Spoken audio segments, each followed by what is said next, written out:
Hey, welcome back. It's wonderful to see your smiling faces again. If you've been following along with my tutorials here, we've done the eyes, nose, mouth, ears, cheeks, and chin, and we are ready to move to the bottom of the portrait and do the neck and shoulders. Now, I would challenge you right now to look in the mirror or look at another person sitting around you and see how wide the neck is. Because I see all the time, I see kids in my classroom draw the neck like a little straw underneath the chin. And then these huge bumping shoulders that are still teeny tiny compared to the head. This is great, I guess, if you want a bobblehead, but if we're trying to draw a lifelike person here, that is not going to work. Instead, you'll see that if you look at a person, the neck is much, much wider. Now, what I'm doing here is penciling in where a more masculine neck would be. Typically, a man's neck is going to be wider than a woman's neck. You can see on my construction lines, I just kind of put in the neck about halfway between the ear and the middle of the chin. And that might even be a little bit too narrow. But if you want a more feminine neck, go closer to the lines that are provided there. If you want a more feminine looking neck, go closer to those lines that are provided there. Maybe a little bit wider than that, but not much. And how low down does the neck go? Some people's necks are longer or shorter than others, but it shouldn't come, you don't want to make like a giraffe neck that comes way, way, way down. You want it to be dropping down just a little bit below the chin. Now that's hard to measure. I don't have a good rule of thumb for measuring it, but just eyeball it to be a little bit lower than the chin. And notice that the lines I'm drawing here for the neck curve inward as they come down. They're not straight lines. Since I've drawn a more feminine neck, I'll also go ahead and show you feminine shoulders, and then we'll erase that and show you masculine view. For a feminine look on the shoulders, it's all about the way you curve from the neck to the shoulder. So for a feminine look, we're going to curve it down, and this construction line for the shoulder is going to be kind of too high for the shoulders if it's feminine. The shoulders of a female are going to angle down and out more. And notice this curve where the neck meets the shoulder is a nice smooth curve. Now I think I might have angled that a little too steeply, but a little lower than the construction lines provided. How wide should the shoulders be? If you measure the width of the head, multiply it by 2, that's how wide the two shoulders together should be. So they're going to kind of go off the edge of the page here. I'm going to shift this up and over so you can see the edge of my paper here. And if I measure the width of the head and move that over to the center line, that's how wide the shoulders should be. So almost to the edge of the page here. Depends on the size of paper you're working with. But also, feminine shoulders are going to be a little narrower than masculine shoulders. So when I draw the masculine shoulders, you're going to see how much farther out they come. Okay? Let me show you on the other side here, just again, in case you were under a rock and missed all that. For a feminine looking shoulder, this is a nice smooth curve here from the neck to the shoulder. The direction of the curve curves down and in. It's a concave curve. And then again, if I measure how wide the head is, move that over to the center line, this right here is about, so if you're looking at the construction, the underlying construction, right about at this border around the page is about how wide feminine shoulders would be.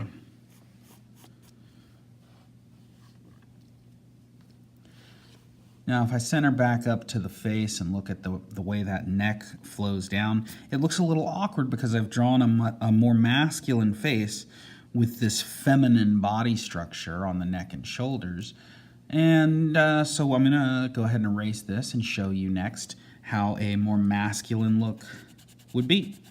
So for a more masculine look, if you see the original construction lines, I'm gonna come further out, closer to the ear, okay? A higher and wider neck on both sides.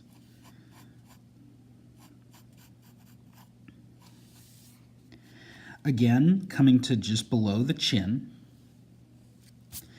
And for a more masculine look, we've got to consider that the neck and shoulder muscles are going to be more prevalent. And so there's going to be the same concave curve, just like we saw on the feminine shoulders, except the tops of the shoulders are going to be flatter. They're not going to angle down as much. They're going to be flatter. And where the neck meets the shoulder, there's going to be a secondary curve for those muscles of the neck and shoulder. I think those are the trap muscles. I'll correct myself later with some text up here if I'm wrong. And with the feminine shoulders, we said that they go to about where this border is. The masculine shoulders are going to be wider than that. So they're going to come pretty much off the edge of the page.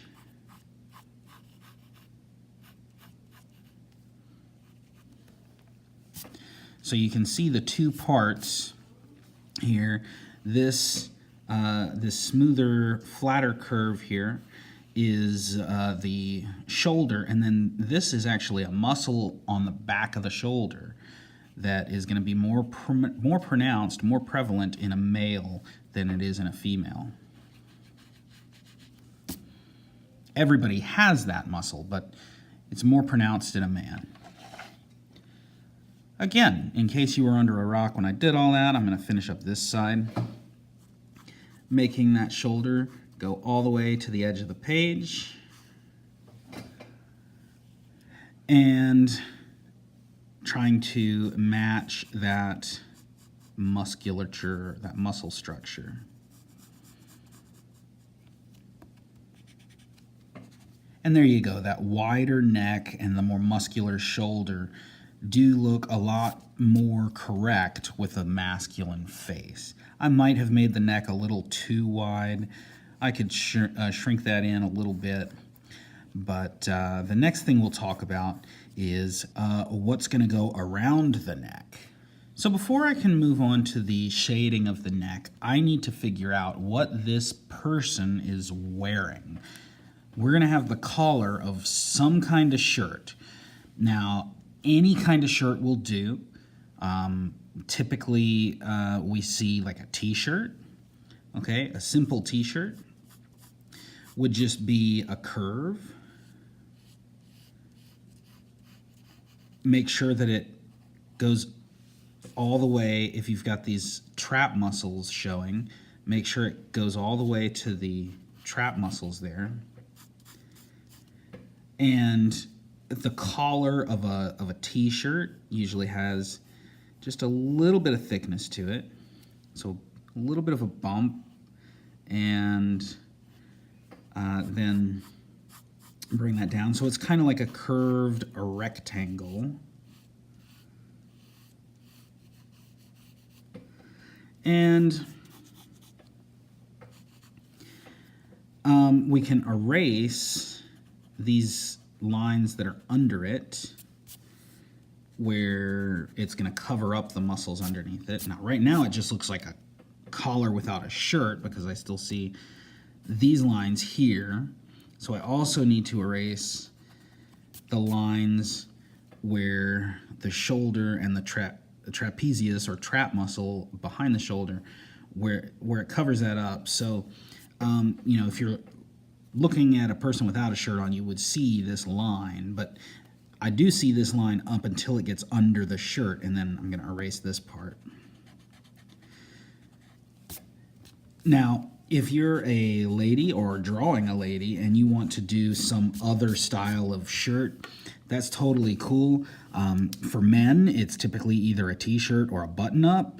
For women, you got all sorts of shirts. You got spaghetti straps, you got strapless, you've got inch-wide straps, you've got V-necks, you've got scoop necks, you got, I mean, so many different.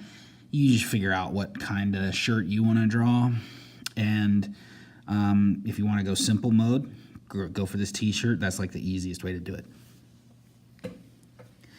Now, also thinking about this t-shirt, usually the collar of the t-shirt has these little lines. There's a bit of texture to it, so I'm going to draw these lines. These lines are I guess you would call them radial, because imagine that the collar is a circle. They come out from the center of the circle. So kind of something like that. And then it's time to start shading.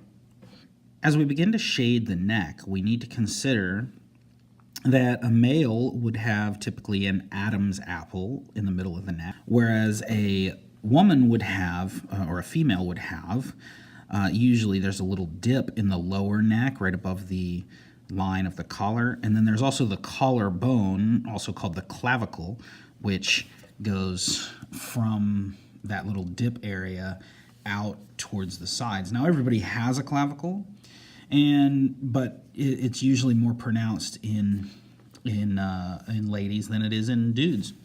So I'm going to put up some pictures here in the video. You can pause it and see both side by side. A picture of a man's neck and a picture of a woman's neck, and you can see where the shading should be. Look at it for highlights, look at it for shadows, look at it for where it's light, where it's dark, where there's a shadow from the chin being cast onto the upper neck, where is it shaded because of the curvature. Now, what I've done here is I've dropped a shadow under the chin, more on the left side, thicker on the left side, but all the way across. There's a dark shadow, and that's probably the darkest shadow I've made so far. I probably ought to make the shadow on the left side of the face here as dark as that shadow, but moving along. I have also shaded the trap muscle here, the top of it a little darker, and it's going to have some ambient light coming in from the edges, so I didn't shade the whole thing dark. And I shaded in the bottom left of the Adam's apple here and across the bottom of it. It's just going to be kind of rounded there. And the other thing that I tried to accomplish here is shading the muscles of the neck as they come down towards the chest. Now, if the shirt wasn't here, we'd see kind of a V shape, and that would be accentuated if you were wearing a V-neck shirt or a lower neck shirt. But the muscles of the neck do pull in and make a little V shape.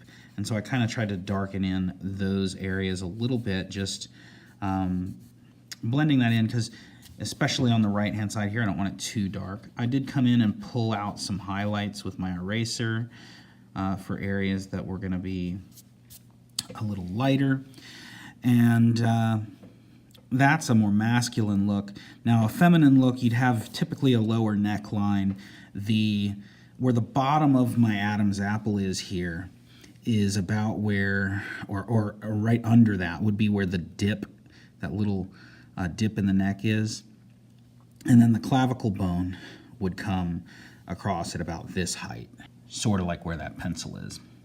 Now, if that shading stumps you, the best thing to do is to look at a photograph. So I'll put those pictures back up again, and just do your best to kind of analyze that picture. Look at it study it carefully and see where the highlights are and shadows are, and try to mimic that on your own drawing. This almost brings us to a conclusion for our portraits. We have drawn from the eyes all the way down to the body. There's only one thing left. The next video is going to tackle the enormous problem of how in the world do I draw hair.